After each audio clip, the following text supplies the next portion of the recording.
Irmãos, bom dia, paz do Senhor Jesus. Que Deus abençoe de uma forma muito especial a vida de cada um dos irmãos que aqui está essa manhã. Abra sua Bíblia, livro dos Salmos, Salmo de número 92.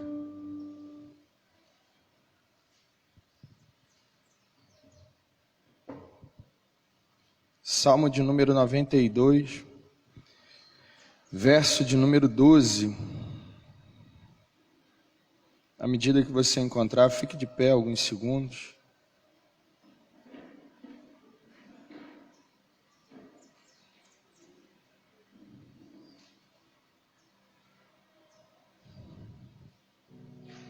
Salmo de número 92, o verso de número 12.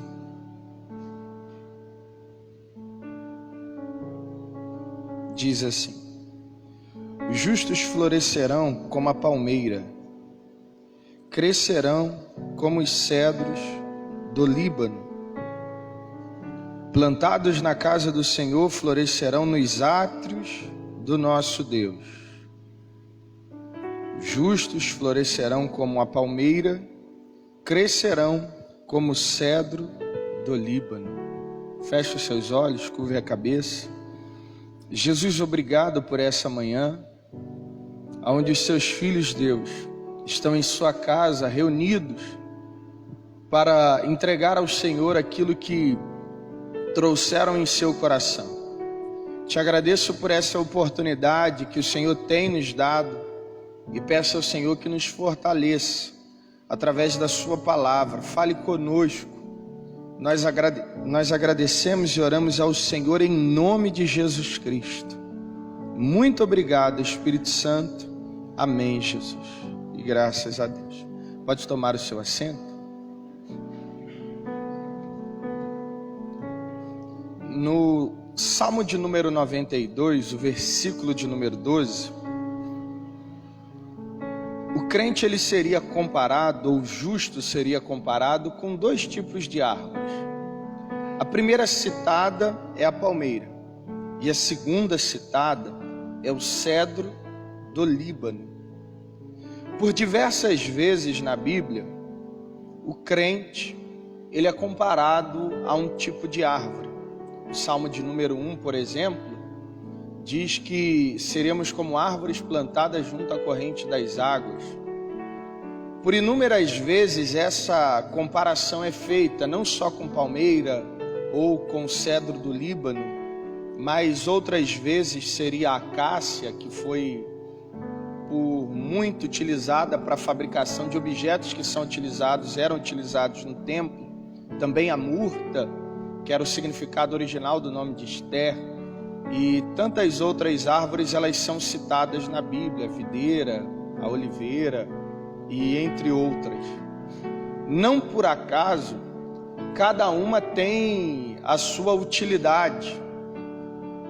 E por conta disso, hoje eu quero falar sobre o cedro do Líbano. E acredito que você já deve ter ouvido falar sobre essa árvore, mas hoje eu quero falar sobre ela.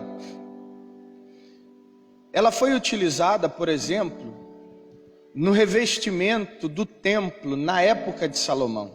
Um acordo feito entre Salomão e Irão fez com que fosse trazidas para Jerusalém inúmeros cedros. Por inúmeras vezes ele é utilizado, e uma das grandes utilidades é exatamente o interior do templo ter sido revestido de cedro. Além disso, ele tinha mais outras utilidades. Ele era utilizado para fabricar casa, palácios foram feitos sendo utilizados cedros, além de templos, embarcações. Uma grande característica dele era o fato dele ser muito forte e também ter uma beleza diferenciada. Ele crescia em lugares altos. Então tem tudo a ver com a vida do crente.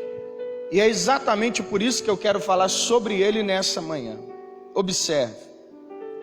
Quando a gente fala sobre o cedro no Líbano, a primeira coisa que a gente vai observar: quando plantado, ele não cresce imediatamente. Ele demora um tempo para florescer. E esse tempo de florescimento, nos primeiros 3 anos, o cedro ele cresce 5 centímetros apenas, para cima. Mas o teu grande crescimento é com suas raízes para baixo. Então, enquanto o broto desta árvore cresce apenas 5 centímetros nos 3 primeiros anos, as suas raízes elas crescem de 1,5 metro a 4 durante os 3 primeiros anos.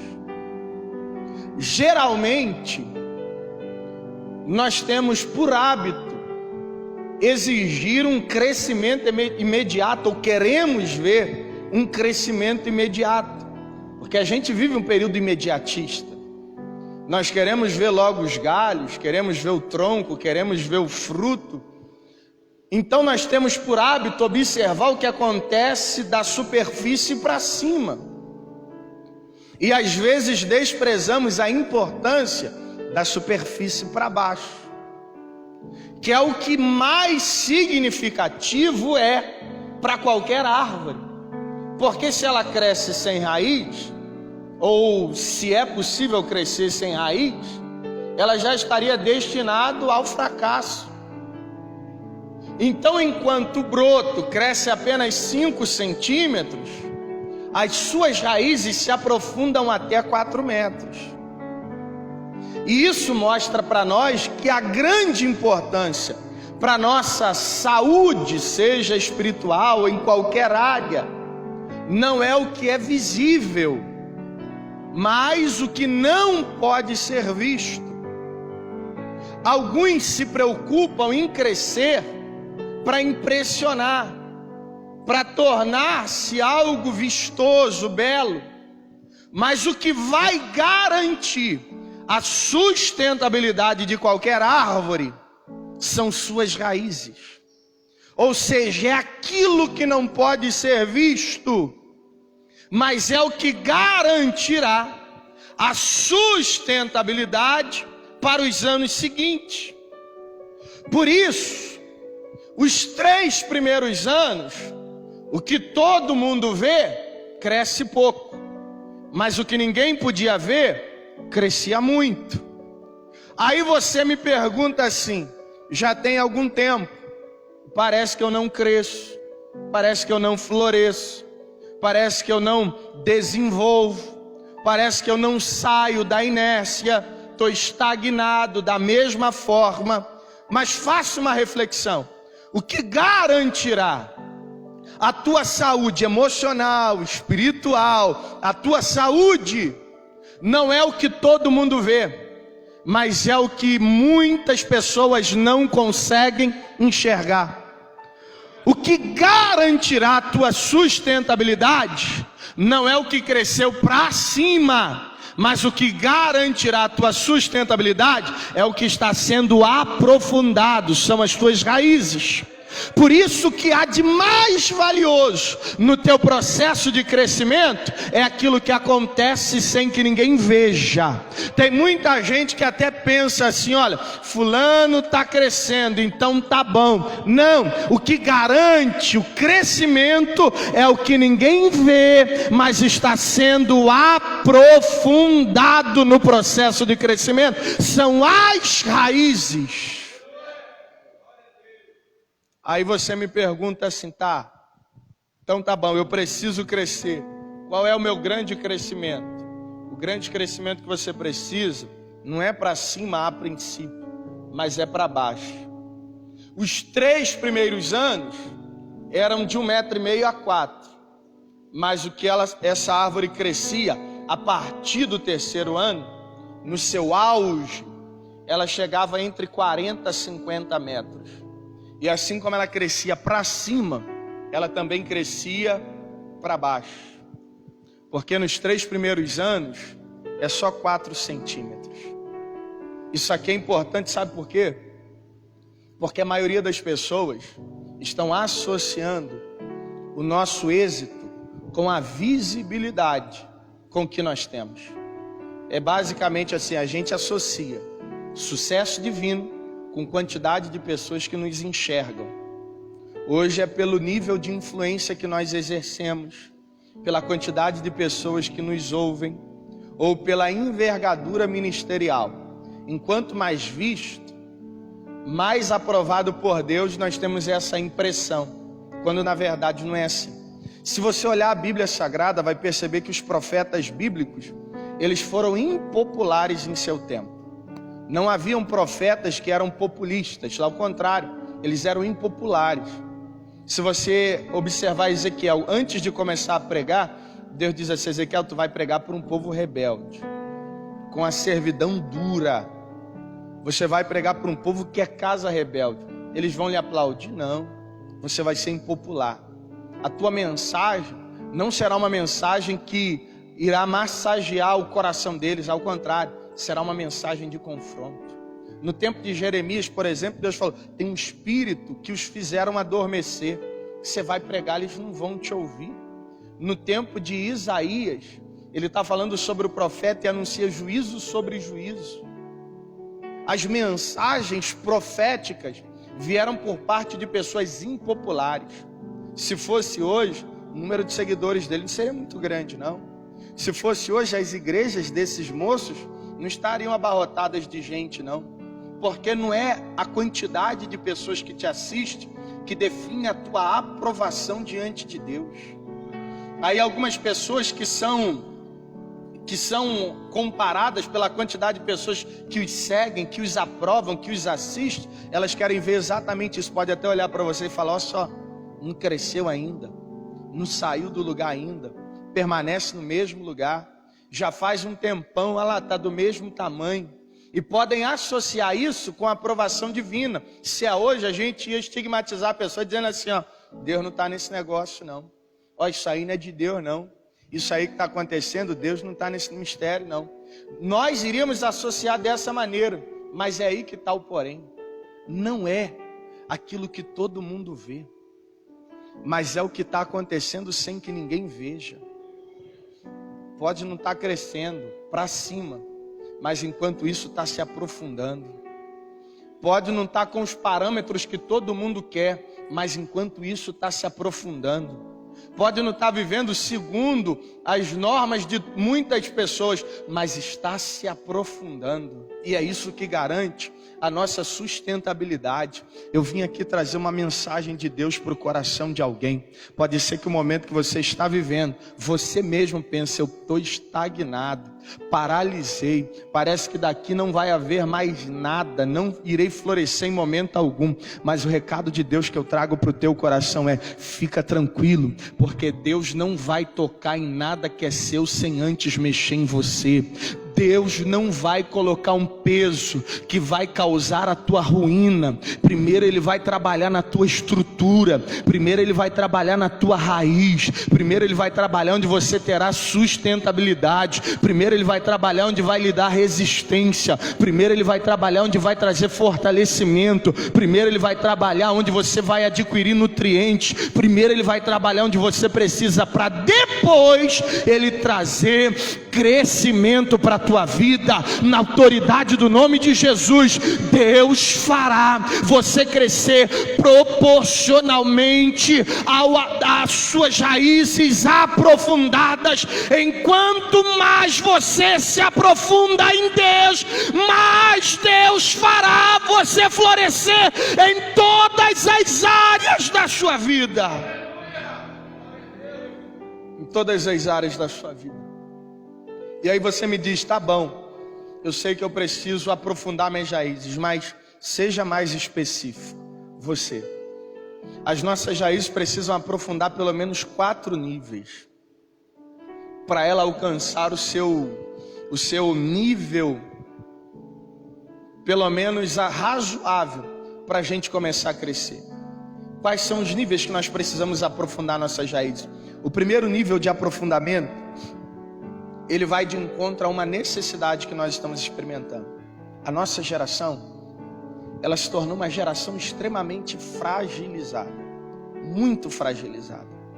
Isso é preocupante, porque ser sensível sobre a ótica bíblica é divino, é legítimo, mas ser frágil, não. E a nossa geração, ela não é uma geração sensível, ela é uma geração frágil. A geração frágil, ela quebra facilmente. A geração frágil, ela não consegue ir muito longe. A qualquer momento, ela quebra. Essa geração se fragilizou muito em conta daquilo que nós ouvimos durante muito tempo. Nós nos desacostumamos a ouvir mensagens que nos preparem para a morte, ouvir mensagens que nos preparem para a renúncia, ouvir mensagens que nos preparem para sacrifícios. A nossa mensagem, por mais que a gente tente evitar, ela tem um cunho triunfalista. Então, no final de cada frase, nós associamos o termo vitória, como se o termo vitória fosse o chavão mais utilizado para conquistar o coração dos ouvintes. E quando isso aconteceu, sem que a gente percebesse, nós fomos acostumando pessoas a viverem o evangelho desacostumados com a renúncia, desacostumados com perdas, desacostumados com sacrifícios. E eu não estou dizendo do sacrifício salvífico que só Cristo pode fazer e não está relacionado a nós, mas eu estou dizendo do que nós devemos fazer. Quando Jesus chamou seus discípulos, Mateus 16, verso 25, por exemplo, já com os discípulos, ele diz assim: quem amar sua vida, perdê-la-á. Mas quem perder a sua vida por amor de mim, esse irá ganhar.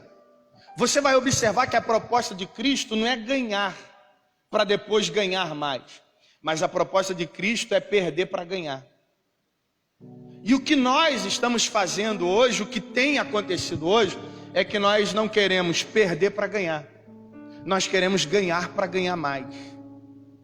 E por conta dessa situação, nós nos tornamos uma geração muito fragilizada. Desacostumamos a ouvir palavras que nos confrontam. Nós queremos ouvir apenas o que nos é conveniente. Queremos ouvir apenas aquilo que nos satisfaz. Um evangelho que traz para nós aquilo que serve para a gente. E se você só absorve aquilo que você gosta, o que você está servindo não é o evangelho de Cristo, mas você está servindo você mesmo. E essa geração é fragilizada por conta disso. E emocionalmente nós estamos sendo fragilizados. Nós não estamos mais acostumados a ouvir assim, ó, abra mão disso, não vai por esse caminho, não faça isso, não ande por aí, saia perto de fulano. Isso parece ser uma ideia, e o termo que a maioria usa hoje é o termo religiosidade. Parece que quando a gente sugere abra mão, saia perto de pessoas, não ande junto, parece que isso não é uma expressão de cuidado por um momento que a pessoa vive, mas parece que isso é uma ideia de religioso. Ah não, isso é uma ideia de religioso que quer o exclusivismo, quer a posse da pessoa só para ele. Não, isso é uma ideia de cuidado. Antes de Cristo enviar seus discípulos, primeiro ele pega para eles: por 3 anos vocês vão ficar comigo, depois de 3 anos vocês vão seguir a sua missão, mas primeiro vocês vão ser tratados. A nossa geração desacostumou a ouvir não. A nossa geração desacostumou a ouvir palavras de confronto. Os nossos gabinetes, ou o gabinete pastoral, para que ele seja preenchido, tem que ser questões de extrema urgência. Hoje a gente não quer ouvir mais conselho, porque dentro de nós já está programado: eu quero ouvir aquilo que eu gosto. Porque nós associamos o culto com o prazer, com o bem-estar, com a satisfação pessoal. Então, basicamente, nós já temos uma formatação do que é aceito dentro de nós. E o fim, eu vou dizer para você, o fim da nossa vida terrena não é o bem-estar, não é a felicidade terrena, mas o fim da nossa vida terrena é a salvação. Tem período que vai ser de amargura, tem período que vai ser de pranto, Mas o que traz esperança para o nosso coração é saber que aflições do tempo presente não é nada a ser comparada com a glória que há de ser revelada. Pode ser, meu irmão, que o não que você ouça vá lhe livrar das coisas que você não quer chorar. Mas nós associamos desse jeito, não. Eu só quero o que me é conveniente, aquilo que me dá satisfação, aquilo que dentro de mim causa uma anestesia prazerosa. E essa geração não aprofundou suas raízes emocionais. E isso reflete no nosso cotidiano. Não nos aprofundamos emocionalmente em casa, não nos aprofundamos com os filhos, não nos aprofundamos no matrimônio, em nenhum tipo de relacionamento no trabalho, porque a gente só quer satisfação, a gente só quer prazer, a gente só quer o oba-oba, a gente só quer anestesia, a gente só quer aquele clima satisfatório. Mas eu vou dizer uma coisa para você: tem vezes que com Cristo você vai ter que perder para ganhar. E eu vim aqui trazer uma mensagem para você que pode até frustrar teu coração. Nem tudo que você quer você vai ter. E nem tudo que você quer você precisa ter. E a maioria das coisas que você quer tu não precisaria, porque nós estamos vivendo de forma fragilizada para satisfazer pessoas que a gente nem conhece, dentro de um contexto que a gente nem faz parte, mas para causar uma anestesia dentro da gente, nós estamos vivendo para as pessoas e não para a glória de Deus. Mas essa manhã, na autoridade do nome de Jesus, Deus vai aprofundar suas raízes emocionais. É por isso que você ouve não, é por isso que você tem algumas decepções, é por isso que você se desilude com algumas pessoas. Deus não encanta ninguém, Deus desencanta pessoas do encantamento. Deus não ilude ninguém, Deus desilude pessoas das ilusões dessa terra. Deus quer trazer-nos para a realidade, para vivermos para a glória dele e não para satisfazer quem a gente não conhece. Precisamos aprofundar nossas raízes emocionais. Primeiro nível de aprofundamento, aleluia, é o nível emocional. Nós estamos viciados emocionalmente. O triunfalismo tomou conta de nós, ou de boa parte das pessoas.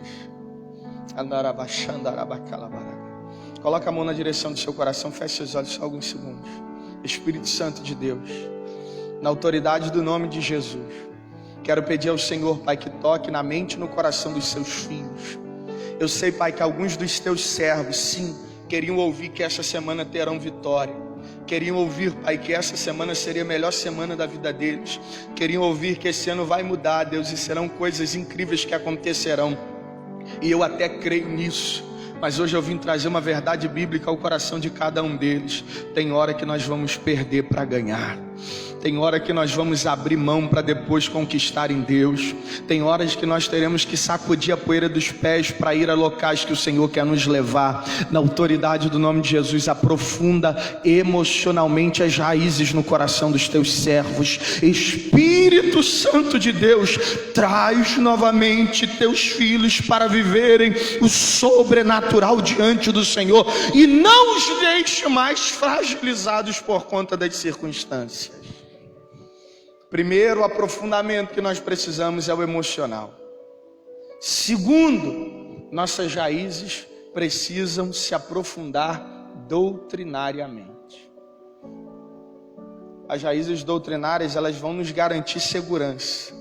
E talvez seja uma das coisas que nós estamos correndo. Timóteo, quando recebe uma palavra do apóstolo Paulo, 1 Timóteo capítulo 4, verso 13. Paulo era um profeta. E sempre que a gente vai receber um profeta, o que a gente espera? O profeta vai vir aqui, vai entregar a mensagem de Deus e depois vai embora. Mas no capítulo 4, verso 13 da primeira carta, Paulo vai escrever a Timóteo assim: enquanto você me aguarda, estude, examine as escrituras, ensine e exorta. Aí eu pensando assim, peraí, Paulo é um profeta. Se ele já está indo na direção de Timóteo, ele que tinha que fazer isso. Mas ele não faz isso. Ele diz assim: enquanto eu estou indo, enquanto você me aguarda, examine, exorta e ensina. Aí eu pensei assim, por que ele vai dizer isso? Sabe por quê? Porque não tem como você aprofundar diálogos sem que haja um conhecimento prévio. Sem que haja um conhecimento prévio. Como que Deus vai aprofundar algumas coisas com você sem que haja um conhecimento prévio? Quando eu abro mão de conhecer ou de examinar as Escrituras, eu estou contentando em viver apenas a superficialidade, aquilo, e parece que tudo é uma verdadeira surpresa. E Deus não quer que você venha para o culto, vou lá, vai ser uma surpresa. Não. Aquele quer aprofundar diálogos. Mas para que ele aprofunde diálogos, você precisa estabelecer uma base doutrinária. Isso também é uma coisa extremamente difícil. Aprofundar as nossas raízes doutrinárias, porque a maioria de nós, de verdade, a gente quer ver o pregador, o ministro de louvor, o pastor fazer mágica no altar. Parece que a qualquer momento, o Paulo vai tirar agora um coelho da cartola, vai falar um negócio que eu nunca ouvi. Parece que é isso que a gente quer ouvir. E o evangelho não é mágica. O evangelho é a revelação bíblica, não mágica. Não mágica. Se a gente não tem um aprofundamento doutrinário, a gente vive a superficialidade sempre. Sempre. Aí você me diz assim: mas eu odeio ler a Bíblia Sagrada. Nem a Bíblia, eu odeio ler. Se você tivesse começado, talvez até começaria pela Bíblia. Eu odeio ler. Eu acho que você não odeia mais do que eu odiava, não. Eu odiava. O primeiro livro que eu ganhei foi um livro que não tinha nenhuma palavra, só desenho. Mas foi uma mensagem profética lançada sobre a minha vida. E foi.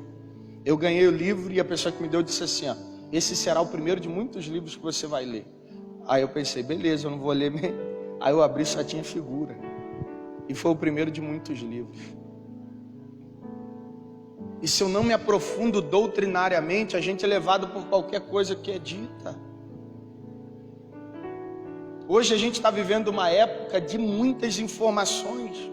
As mensagens que a gente ouve, geralmente de pregadores que antes nós víamos pessoalmente, hoje a gente vai na internet e encontra qualquer coisa. Aí você me pergunta, seu Paulo, você tem alguma referência de algum pregador da mídia que vê lá na internet, no YouTube? Nenhum deles. Não ouço nenhum. Se eu parar para ouvir, qualquer um, se eu ouvir, se for o caso, 2 minutos já não aguento mais. Sabe por quê? A gente que não tem profundidade doutrinária. E isso está entrando dentro de nós, parece que esse é o normal. Não ter tempo com Deus, não nos aprofundar com Cristo, não querer ouvir de Deus falando com a gente. Parece que esse é o normal. E na verdade não é. Nós precisamos de base doutrinária. Atos 2:42, eles perseveravam na doutrina dos apóstolos, na oração, partir do pão e na comunhão. Doutrina dos apóstolos era a palavra. Não adianta a gente achar que estar aqui dentro, alguém vai pregar, isso me torna um crente. Não, para nós isso não pode ser apenas um local de entretenimento. Eu vou lá, vai ser como um show. Eu não sei o script. Alguém vai falar um louvor bonito, outro vai pregar uma palavra bonita. Não pode ser um lugar de entretenimento. Aqui nós examinamos as Escrituras. E nós precisamos aprofundar doutrinariamente. Às vezes eu percebo quanto inúmeras decisões seriam acertadas se antes de decidi-las a gente tivesse uma base doutrinária. Ela iria evitar muitas ruínas que nós provocamos pela nossa irracionalidade sobre determinados assuntos. Quando Paulo vai falar sobre algum exemplo bom, ele cita os bereanos, que ao ser mencionadas as Escrituras eles conferiam. E aqui eu estou vendo uma atitude muito bonita, muitos irmãos anotando. Eles conferiam Gente, isso é interessante, porque não é porque eu estou pregando, ou porque alguém que você considera está pregando, ou porque outra pessoa que está pregando e você considera, você vai dizer, não, tudo que ele disser, aí é uma coisa vinda do céu, porque na verdade é uma interpretação que a gente faz, e pode ser que em um texto a gente vacile, e aquilo seja crucial para a definição do comportamento de alguém. Nós precisamos nos aprofundar doutrinariamente, porque só desse jeito nós vamos ouvir Deus mais profundamente. Vamos estar com Deus em locais mais aprofundados. A base doutrinária nesses últimos dias, ela é crucial. Bíblica que eu me refiro.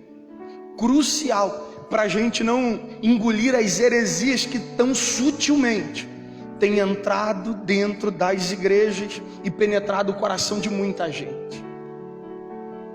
Segundo aprofundamento das nossas raízes, é o aprofundamento doutrinário. Terceiro, é o aprofundamento congregacional. A Bíblia diz, Salmo 122, verso número 1: alegrei-me quando me disseram, vamos à casa do Senhor. Aos Hebreus capítulo 10, verso de número 25, diz que nós não devemos deixar a congregação como é costume de alguns. Nós hoje estamos desvalorizando a congregação, achando que congregar é uma atitude de religioso. Ah não, ele gosta da congregação, então ele é religioso. Ao contrário, se você ler Mateus 6, vai falar que os fariseus gostavam das praças. Gostavam das praças, fazem prolongadas orações nas praças, porque a atitude do fariseu era ser visto. O religioso queria visibilidade. Se tem uma coisa que ele odiaria era a congregação, porque na congregação ele não teria visibilidade. Ele iria querer o quê? Rede social, iria querer mídia, iria querer algo desse tipo. Aí a gente vai definir assim, não, mas a congregação é uma bolha religiosa. Bolha religiosa, o local que te edifica, o local que te instrui, o local que te prepara. Não adianta a gente entrar em um ativismo religioso, porque hoje a gente está vivendo essa moda. A moda hoje são as praças, a moda hoje são os lugares abertos. Beleza, não há problema nenhum em fazer isso, mas eu não posso deixar de congregar. O que eu considero ser mais importante para a minha vida não é o fato de eu pregar 1, 2, 3 vezes em qualquer lugar, viajar para pregar, não. O que eu considero mais importante são os meus momentos na minha congregação. É o lugar que me confronta, é o lugar que sabe quem eu sou. O meu primeiro pastor, um pedreiro de fala bruta, homem de fala bruta, mas pensa num homem de cuidado, como ele me ensinou a valorizar a congregação. Ele falava para mim assim, meu filho, você pode pregar em qualquer lugar, mas nunca esqueça da congregação que te acolheu. A congregação deve vir em primeiro lugar e depois você serve outros. Porque se você não serve sua casa, qual exemplo você vai dar para o lugar que você está servindo? A gente está vivendo aquela época assim, gente, a minha referência é aquele moço da internet, aquele pastor abençoado. Não. Ele não sabe nem quem que você é. Ele nunca foi te fazer uma visita, ele nunca liberou uma palavra pessoalmente sobre você, não te abraçou, não te acolheu, não. E talvez se fez uma vez, se você perguntar hoje, ele nem vai saber quem você é. A referência que nós devemos ter é o nosso pastor local. Sabe por que o pastor local ele é desafiador? Porque o pastor local, ele tem que pregar todo dia para as mesmas pessoas. Então com ele não tem mensagem repetida não. Você imagina, toda semana você preparar uma mensagem diferente, 2 mensagens diferentes ou 3, é difícil demais. Aí com ele não tem jargão que funciona. Com ele, meu irmão, não tem palavra de efeito que vai funcionar, não. Ele vai ter que vir toda vez e falar, oh Deus, é isso que o Senhor quer que eu fale? Aí transmite pra gente aquele feijão com arroz, você pensa, meu Deus, o pastor tá fraquinho na palavra. Mas na verdade é o feijão com arroz que nos alimenta, que traz sustento para a nossa alma, que nos edifica, nos deixa preparados. A gente não pode entrar nessa, meu Deus, eu estou desprezando, ainda que a gente não fale isso. Ah, mas eu não dou muita importância para a congregação. Não, congrega. Aqui é uma comunidade em que um edifica o outro. Nós crescemos juntos, nós aprendemos juntos, nós lutamos as batalhas juntos. Não adianta você querer ser o que Deus lhe prometeu sem que antes você seja tratado na tua congregação. A gente vive aquela época poética, não, vou fazer missões. Aí qual é o primeiro lugar que você pensa? Vou lá na África fazer missão. Porque já é uma ideia poética, já está dentro de nós, que ser missionário é ir longe da onde a gente está. Na verdade, Jesus, chamando os discípulos uma vez, ele falou assim: olha para os campos. Vocês estão vendo? Só daqui a tanto tempo é o tempo da colheita, não é? Os discípulos, falta algum tempo para colher. Ele falou: não, eu digo que os campos estão brancos, agora é o tempo da colheita.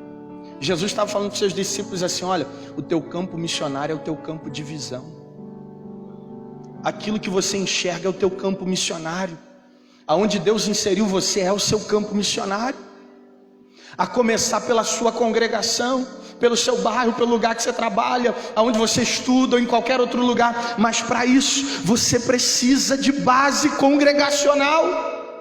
Barnabé e Paulo foram separados para a obra quando o Espírito Santo ministrou no coração da congregação: apartai-vos para mim, Barnabé e Saulo. Ele não falou com Paulo, ele não falou com Barnabé, mas falou na congregação. Falou na congregação. Porque sem base doutrinária, sem base congregacional, não justifica o trabalho em nenhum outro lugar.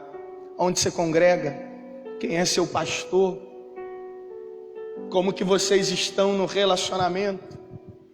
E a gente pensa exatamente assim: qual que é a grande responsabilidade da igreja em termos de cuidar do pastor? A gente sai da igreja porque o pastor não liga, a gente sai da igreja porque o pastor não visita, a gente sai da igreja porque o pastor não dá oportunidade. Mas tem um negócio: pastor também é gente. Pastor também é gente. E antes de você querer tratar ovelha e pastor, lembre, nós somos todos filhos do mesmo pai. Filhos do mesmo pai. Qual foi a última vez que você mandou uma mensagem para o seu pastor falando assim: pastor, graças a Deus o Senhor Jesus o colocou como autoridade sobre a minha vida. Eu sou muito grato pelo que eu tenho aprendido ao longo dos anos. Gente, eu fui pregar no Espírito Santo outro dia, e aí eu estava falando sobre a questão do pastoreio. E quando eu falei sobre a questão do pastoreio, no final da mensagem, os irmãos em pé, eu falei assim: agora a gente vai fazer diferente. Não vai ser o pastor que vai abraçar vocês, mas serão vocês que virão aqui dar um abraço no pastor e falar assim: pastor, eu quero renovar a minha aliança com o Senhor. Porque existem algumas feridas que estão abertas no coração do pastor por conta de pessoas que entram e saem na vida dele, e às vezes a gente não percebe isso. Porque subir na tribuna, ministrar uma mensagem, eu enquanto itinerante, é a coisa mais fácil do mundo. Você pensa assim: é difícil? Ah, difícil é tempo de preparação. Mas subir aqui para poder pregar, não, isso é o bônus. Falando para irmãos que estão dispostos a ouvir o que eu estou falando, isso é o bônus. Mas agora, difícil são pessoas entrarem e saírem na minha vida, e uma das quais entram e fazem feridas. Aí eu tenho que subir naquele dia com o coração amargurado, para poder dar uma palavra para os demais que ficaram. E no outro dia dar uma palavra para os outros que ficaram, e no outro dia dar uma palavra para os outros que ficaram. Se a gente não tem base congregacional, meu pastor, como eu disse, pedreiro, fala bruta. Meu irmão, mas eu nunca falei para ele: pastor, no dia que eu ver um pastor famoso eu vou sair. No dia que aparecer alguém mais inteligente que o senhor, eu vou sair. No dia que chegar alguém, não. Sabe qual era a segurança que eu trazia para ele? Pastor, eu estou com o senhor. No dia que o senhor precisar, eu vou estar com o senhor também. A subida do monte, aonde nós íamos, a gente fazia, era perto da minha casa, a gente fazia campanha de 1 ano. No monte, eu passava na casa dele e falava: pastor, vamos orar. Aí ele: vamos embora. Aí ele subia com a gente. Aí um dia ele falou comigo, falou: seu Paulo, nas vezes que você me chamava para ir no monte, na minha cabeça era uma ajuda que ele estava me dando. Aí ele falava assim: você estava me ajudando. Porque eram dias que eu estava fraco, quebrado. Tinha dias que eu tinha ouvido coisas que eu pensava assim: meu Deus, eu vou parar. Mas aí você passava e me chamava para a gente ir no monte, e Deus renovava minhas forças. É um cuidado. Não despreze a tua congregação como é costume de alguns. Você não precisa sair porque o pastor famoso veio para a região. Porque tem uma igreja que é melhor. Não. Deus sabe o pastor que você precisa. Deus sabe a congregação que você está. Deus conhece cada irmão que está aqui. Nós precisamos renovar a nossa aliança congregacional. É dar segurança. Falar assim, eu tenho um pastor, eu tenho um lugar onde eu entrego minhas ofertas, eu tenho um lugar onde eu me alimento, eu tenho um local onde é o meu redil. Deus ainda quer levantar gente que de dentro das congregações serão enviadas para onde Ele quer enviar. Mas antes de tudo isso, Deus está aprofundando suas raízes congregacionais. Mas tem um ano eu só estou dentro da congregação. Agradece, porque Deus está te preparando. Mas não me deram a oportunidade que eu queria. Agradece, porque Deus está te preparando. Primeiro Ele te constrói, primeiro Ele te edifica, primeiro Ele te restaura, primeiro Ele te dá vida, primeiro Ele traz você para a realidade, para depois começar a te usar onde Ele quer te usar. Põe a mão na direção do seu coração. Põe a mão na direção do seu coração. Eu quero te fazer um desafio hoje. Isso aqui não estava planejado eu falar, mas eu quero te fazer um desafio. Hoje é domingo. Quando você chegar aí na sua casa, você vai pegar seu celular e você vai mandar uma mensagem para os pastores dessa igreja, o pastor e a pastora dessa igreja. Você vai dizer assim: pastores, eu agradeço muito a Deus pela vida de vocês. Eu agradeço a Deus por ter colocado vocês para orientar minha vida, para cuidar da minha casa. Eu quero renovar a minha aliança com o Senhor e com a senhora. Você vai mandar isso para os seus pastores quando você chegar em casa. Crie o hábito de fazer isso semanalmente. Cuide daqueles que Deus colocou para cuidar de vocês, porque fazendo desse jeito nós vamos caminhar sorrindo e não chorando. Na Calabanturi e Andarabacalabaragai. Feche os seus olhos, eu estou sentindo a presença de Deus aqui. Nemancher Yavahaya Sadarabacalabaragai. Espírito Santo de Deus, na autoridade do nome de Jesus, eu peço ao Senhor, Pai, que fortaleça cada um dos teus filhos. Pai, o Senhor os traga novamente à congregação. Espírito Santo de Deus, que o Senhor os ajude a congregar. Quero pedir ao Senhor que os fortaleça, que seja um relacionamento, Deus, mútuo de cuidado e de edificação. Pai amado, que cada um dos teus filhos cuidem um dos outros e ambos, Deus, cresçam para a glória do teu santo nome. Espírito Santo de Deus, fortalece cada um de nós para viver aquilo que o Senhor tem para cada um, em nome de Jesus. O quarto nível de profundidade das nossas raízes, eu já caminho para o final. O quarto nível de profundidade das nossas raízes é o nível espiritual. Nós precisamos aprofundar espiritualmente nossas raízes. E isso para nós, gente, é o que vai trazer mais intimidade com o nosso Deus. A Bíblia diz: conheçamos e prossigamos em conhecer o Senhor. Oséias 6:3. O Pedro vai falar, 2 Pedro 3,18: antes crescei na graça e no conhecimento do nosso Senhor Jesus. Nós precisamos aprofundar nossas raízes espirituais. Isso é importante para a gente, sabe por quê? Porque quando a raiz do cedro do Líbano ia aprofundando, essa raiz, ela procurava algumas coisas. Entre elas, ela podia crescer até no deserto, em um lugar seco, mas ela ia na direção das águas para tentar encontrar as fontes de água. Então não precisava que a chuva acontecesse, mas ela ia cavando até encontrar água. E esse processo era o que a mantinha viva. E às vezes a gente está dessa maneira, passa por um momento de sequidão no deserto, e isso já é o sinônimo da nossa destruição, porque nós esquecemos de cavar.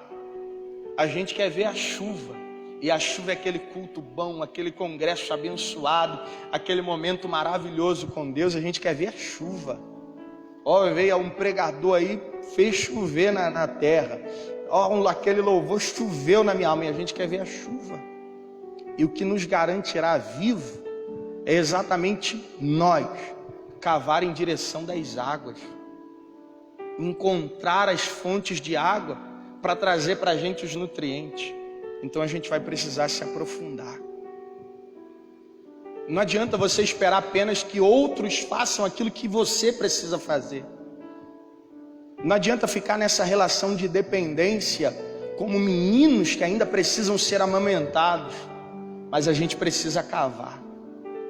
Em um determinado dia, eu sempre falava com Deus assim, quando o assunto era provação. Eu falava: Deus, eu ainda sou criança na fé. Eu comecei a pregar com 3 meses, comecei 3 meses na igreja. Eu comecei a lecionar na IBD, com 4 meses comecei a pregar. E ministerialmente eu comecei muito precoce. Então eu tinha alguns flertes com a minha meninice. Porque quando o assunto era a revelação de Deus, eu me sentia assim, privilegiado. Porque eu via que Deus me confiava algumas coisas. Mas quando o assunto era provação, eu me sentia bem pequeno. Porque eu achava assim: meu Deus, está me castigando, eu ainda sou menino. Aí eu sempre batia nessa tecla, falava: Deus, isso não, eu ainda estou começando. Mas quando era uma revelação de Deus, eu falava: Deus, glória a Deus, eu amo essas revelações. Aí um dia orando constantemente, alguns dias orando sobre isso, meses. Aí um dia Deus falou comigo assim: se você se sente um menino, eu vou te tratar como um menino. Aí na hora eu falei assim: não, Deus, eu cresci agora. Eu cresci agora. Porque às vezes a gente quer flertar com nossa meninice. E a gente acha o seguinte: para tudo nós queremos ser tratados como gente grande. O teu salário é de que você quer de gente grande. O teu emprego você quer de gente grande. Mas a tua aprovação você quer de menino. Os teus momentos com Deus, você quer ser tratado como menino. Todo dia Deus fala com você, todo dia põe comida na tua boca, todo dia faz alguma coisa com você, para você se sentir saciado. Mas é aí que está. Tem hora que a gente tem que crescer. Porque o que garante que nós iremos receber a herança do céu, porque para filhos Deus deixa herança, e você é um filho de Deus, a você está preparado a herança. Tem hora que você vai ter que entender assim: meu Deus, para eu experimentar o que Deus tem para mim, eu preciso crescer. Aí o apóstolo Paulo vai dizer isso: em todo tempo, o menino é similar ao servo, até que venha a maturidade, ele tenha direito a tudo. O que vai garantir que você tenha coisas que outras pessoas ainda não adquiriram é a sua maturidade sobre aquilo.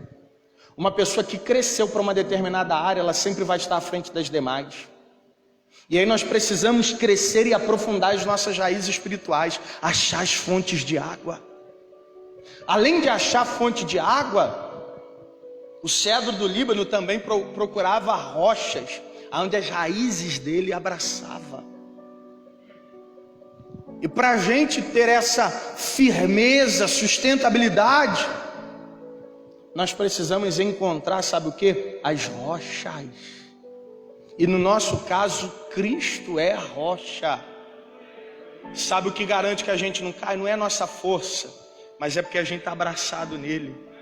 Alguém pode olhar para você e falar assim: já era para ter caído, já era para estar fora daqui, já era para estar dentro do quarto, já era para estar num quadro depressivo, já era para ter abandonado tudo. Mas sabe por que você não cedeu? É porque enquanto todo mundo esperava a tua queda, você abraçou a rocha. Glória a Jesus. E enquanto você está abraçado com a rocha, meu irmão, pode vir tempestade, pode vir vento, pode vir provação, pode vir tentação, pode vir o que for. Abraçado na rocha, você não cai. Não cai. E com isso, nós precisamos aprofundar raízes espirituais. Eu lembro que quando eu comecei a caminhada, meu início eu já citei aqui inclusive algumas vezes, ou uma vez. O início da minha caminhada, como foi um início precoce, as batalhas também foram precoces. Eu mudei de igreja 3 vezes, todas por conta de mudança de endereço, mudando de cidade, senão permaneceria na mesma até hoje. E aí, a segunda igreja que eu congreguei, o pastor ele falava comigo assim: Paulo, quando você permite que alguém te chame de algo que você não é, você está antecipando provações que você não tinha que enfrentar. Aí eu pensei aquilo, ok. E de fato o que ele falou tinha sentido, porque quando eu comecei o ministério de forma precoce, eu comecei a antecipar algumas guerras. Por exemplo, de noite. Para eu dormir de noite era muito difícil, ainda é muito difícil, mas era mais difícil ainda, porque na época eu tinha pavor. A primeira vez que eu orei pedindo a Deus para falar comigo, porque na minha igreja tinha um diácono, ele sempre falava no meio da pregação, hoje ele é pastor, ele sempre falava no meio da pregação assim, Deus está falando comigo. E eu achava aquilo incrível. Eu via aquele cara, eu pensava, esse é o maior crente que eu conheço, que Deus fala com ele. E aí eu ia para casa, depois que acabava o culto, eu falava, Deus, o Senhor falou com ele, fala comigo também. E eu sempre orava, eu via alguém pregando e falava, Deus me mostrou isso, Deus te mostrou para ele, me mostra também. E eu orava assim. Aí um dia orando, falando assim, Deus fala comigo, o Senhor falou com ele. Aí de madrugada eu ouvi um negócio assim, desse jeito, falei assim, e eu não entendi nada. Aí eu pensei assim, na minha irracionalidade, Deus, se foi o Senhor, fala de novo, porque eu não entendi. Quando eu falei aquilo, aquele negócio me agarrou no pescoço aqui, parece que estava me puxando para dentro da cama. Na hora, eu queria dar um grito e eu não lembrava o nome de Jesus. Foi uma coisa tão aterrorizante, eu não lembrava o nome de Jesus. E aí eu comecei a querer gritar, mas não saía a voz. E eu tentando respirar e não conseguia respirar. E foi aquele negócio horrível. Até num determinado momento que eu lembrei do nome de Jesus. Aí quando eu ia dar um grito bem alto, de madrugada eu lembrei o nome de Jesus. O sangue de Jesus tem poder. Aí aquele negócio me soltou. Na minha cabeça aquilo era aterrorizante. Mas eu não estava entendendo que Deus estava me preparando para batalhas que eu teria de enfrentar. E por isso Ele permitia certas coisas. Já acordei de madrugada, meu irmão, aqueles olhão grandão, aquele dentão assim, igual de vampiro, na minha cara, aranha andando em cima de mim. Já acordei ouvindo voz. Tudo isso que você imaginar, eu já devo ter passado pela madrugada. Aí eu comecei a trocar a madrugada pelo dia. Eu falei, de madrugada eu fico acordado, vou dormir de dia, porque eu ouvia assim, os demônios não atuam de dia, só de noite. Negócio da noite. Aí eu comecei a dormir de dia, começou de dia também. Aí eu comecei a entender, Deus está permitindo certas coisas para me preparar, para me fazer crescer, porque eu iria enfrentar. Aí talvez você não entenda o que Deus está permitindo que aconteça para te preparar para o que você vai enfrentar. Aí começa um levante no trabalho, um negócio dentro de casa, as batalhas espirituais pela madrugada ou pelo dia, enfim. Aí você pensa, meu Deus, o diabo está prevalecendo, mas não, ele não pode fazer algo sem que Deus o permita que faça. E Deus não nos dá provação maior do que a gente possa suportar. Então aquilo que você considera o inimigo ganhando o campo, na verdade pode ser Deus te preparando para algo maior que você vai enfrentar. E para você estar preparado, você precisa aprofundar suas raízes espirituais. Aí com aquilo, sabe o que aconteceu? Eu passei a orar mais, passei a me dedicar mais, passei a mergulhar mais, passei a ir mais diante de Deus. Porque para mim era uma questão de sobrevivência. Ou eu faço isso, ou eu não durmo. Ou eu faço isso, ou eu não tenho uma vida que eu consiga ser razoavelmente aceitável. Então aquilo foi uma permissão para me preparar, para eu poder enfrentar o que eu precisava enfrentar. Aí talvez você não entenda o campo que você está pisando. Deus pode ter pego você, colocou você no meio de um campo de batalha. E no meio do campo de batalha em que Deus colocou você, Ele está dizendo assim, pode ficar aí. Não vai acontecer nada além do que você suporta. Eu estou te supervisionando. Eu estou te vendo. Você está passando por essa situação, mas eu sei exatamente quem você é. Você não conhece sua força, mas eu conheço você. Você não conhece sua estrutura, mas eu conheço sua estrutura. Você não sabe até onde você pode chegar, mas eu sei exatamente até onde você vai. Porque a aprovação não tem como intuito da gente conhecer Deus apenas, mas durante a aprovação nós nos conhecemos. Nós nos conhecemos, aí a gente precisa aprofundar. Aí eu passei no dia pela madrugada, quando eu acordei pela madrugada, aquela fumaça quente entrou pela janela do quarto. Aí de repente aquela fumaça quente entrou. Aí falou, seu Paulo, tu ainda retém tua fidelidade, abandona esse Deus, você está ficando doente. Mas falou com aquela voz tenebrosa. E aí eu respondi imediatamente, foi um estalo. Aí eu disse assim, Satanás, eu não sirvo Deus pelo que Ele pode me dar, nem por causa da minha saúde, mas eu sirvo Deus pelo que Ele é. Aí eu disse assim, só por causa disso eu falei, glória a Deus. Quando eu falei glória a Deus, eu ouvi um barulho de explosão. Aí eu falei de novo, glória a Deus. Aí eu ouvi outro barulho de explosão. Aí eu falei de novo, glória a Deus. Eu sei que do terceiro para o quarto, aquela fumaça tenebrosa foi embora. E de repente entrou uma presença gloriosa dentro do quarto. Aleluia. Meu irmão, depois daquele dia eu nunca mais tive a ousadia de entrar na casa de Deus sem antes glorificar. Vai que aquele negócio está me seguindo até hoje. Então, quando nós estamos nos aprofundando espiritualmente, nós vamos aprendendo táticas de guerra. Nós vamos aprendendo como se comportar em determinadas áreas, em determinados ambientes. Aí eu vou dizer para você e eu encerro. Deus quer aprofundar você espiritualmente. Se ora 10 minutos por dia, ora 20. Se ora 20, vai para 30. Você lê um pouquinho da Bíblia, lê mais. Você tem um devocional uma vez por semana, lê 2, lê 3, lê 4, lê todo dia. Porque enquanto nós não nos aprofundamos espiritualmente, nós estamos fadados à escassez espiritual. E essa manhã eu quero encerrar dizendo, não vou ministrar mais, mas eu quero encerrar dizendo, Deus, Ele está pegando a igreja hoje e aprofundando as raízes espirituais da igreja. A gente está vivendo um tempo, meu irmão, que nós de fato veremos a diferença do justo e do injusto, do que serve e do que não serve a Deus. E nessa conjuntura, Deus quer aprofundar com você as suas bases espirituais. Deus quer aprofundar com você as suas bases espirituais. Fica de pé em nome de Jesus. Glória a Jesus.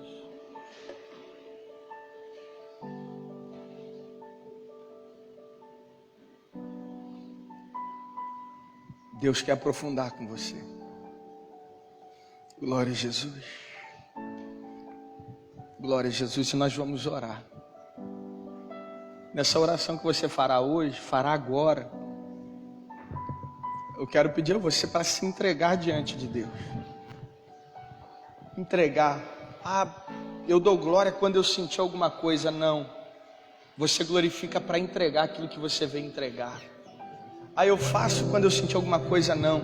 Você faz porque você vem entregar o que você precisa entregar a Deus. Aleluia. E eu quero orar com você hoje. Hoje à noite eu também vou estar aqui. E hoje à noite eu vou falar sobre cicatrizes. Essa semana Deus pôs essa palavra no meu coração para falar aqui. Hoje à noite eu vou falar sobre isso. Mas agora eu quero orar com você. Feche os seus olhos. Feche os seus olhos. Nós precisamos aprofundar nossas raízes no sentido congregacional, emocional, doutrinário e espiritual. Se você fizer isso, meu irmão, você vai estar preparado para crescer diante de Deus em qualquer ambiente que Ele te colocar. Feche os seus olhos e comece a entregar aquilo que você veio entregar nessa manhã. Feche os seus olhos e comece a entregar o que você veio entregar nessa manhã.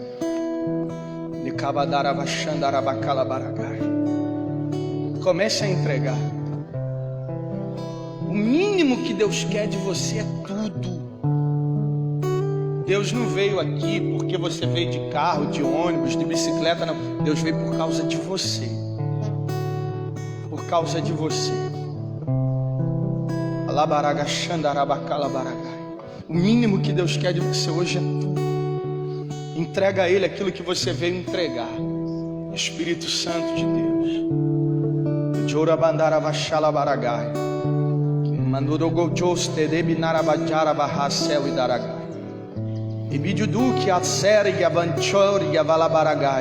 Espírito Santo de Deus, sobre nossas vidas, Pai, eu peço ao Senhor que uma atmosfera seja criada aqui, uma atmosfera sobrenatural. Pai amado, que hoje as raízes se aprofundem ainda mais. Mesmo que alguns, Deus, ainda não tenham crescido da superfície para cima, mas eu sei que da superfície para baixo está acontecendo uma grande obra. Aleluia, ela é silenciosa, ela é invisível para quem olha superficialmente, mas ela é poderosa em Deus para manter os teus filhos de pé. Espírito Santo de Deus, cobre cada um de nós com a porção do teu orvalho. Pai amado, faz florescer nos ambientes mais inóspitos, por mais que estes aparentem ser assim. Espírito Santo, nós queremos viver o sobrenatural, queremos estar diante do Senhor com o coração voltado para a tua presença, cheios da sua glória, florescendo aonde o Senhor nos levar. Espírito Santo de Deus, encha cada crente aqui essa manhã.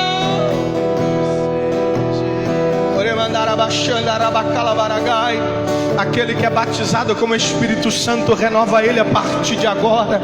Aquele que ainda não é batizado, batiza ele nessa manhã.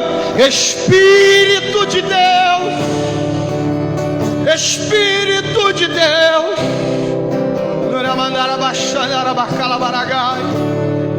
aleluia.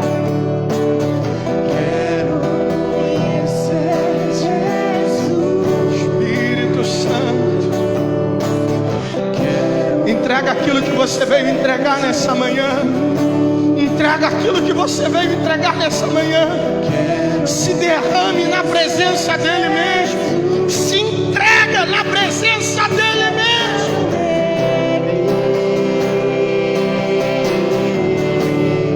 Labaragaia,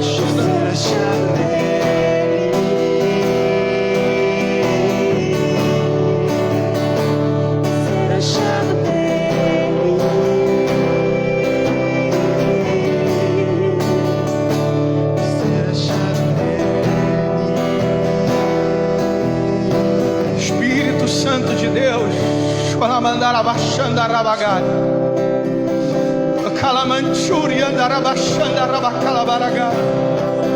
há uma presença gloriosa entre nós nessa manhã. Seja tocado por essa presença, tocado por essa presença. Seja tocado.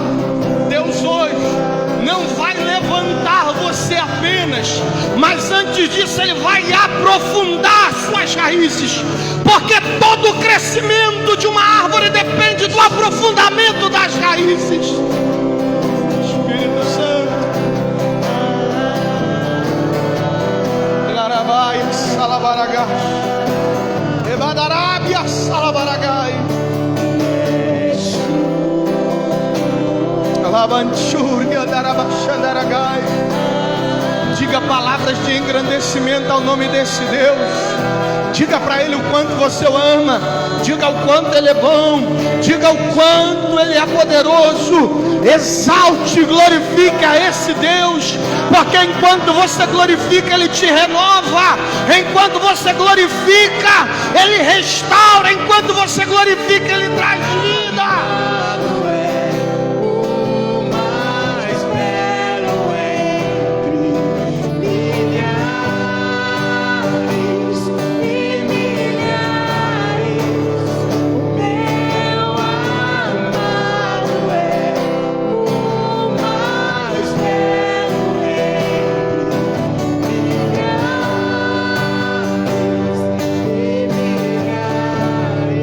Levante a tua mão para os céus, as duas se possível.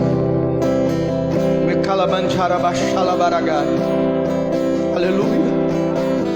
As mãos têm a capacidade de conectar dimensões diferentes, porque enquanto você coloca as suas mãos em algo, o poder de Deus pode vir através disso. Deus colocou nas mãos de Moisés um cajado, né? De Arão colocou uma vara, na mão de Raabe tinha um fio de escarlate, nas mãos de Sansão tinha uma queixada de jumento, nas mãos de Dorcas tinha uma agulha, nas mãos de Davi tinha umas pedras.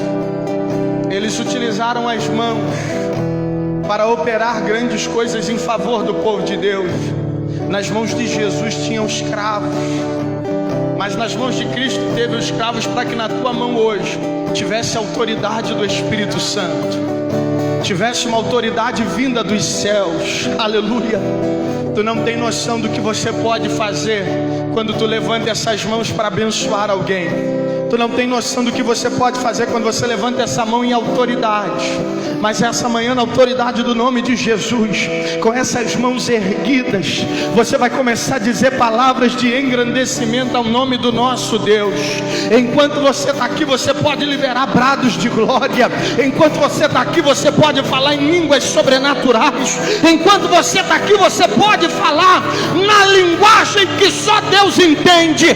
Abra a tua boca, você que pode, e comece a engrandecer ao nome desse Deus, porque enquanto você adora aqui, Deus renova a tua vida. Agora, agora, agora.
Estamos aqui nesta manhã, Senhor.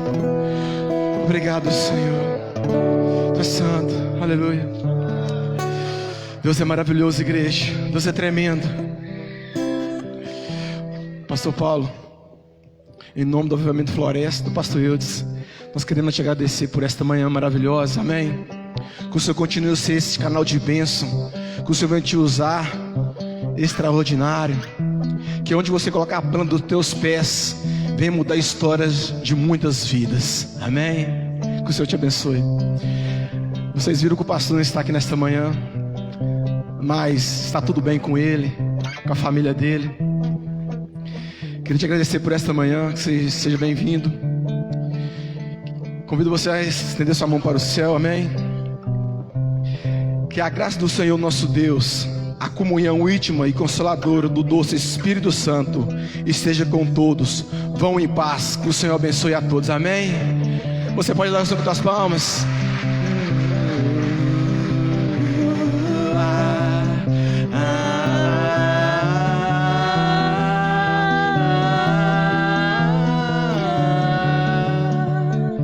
Yeshua.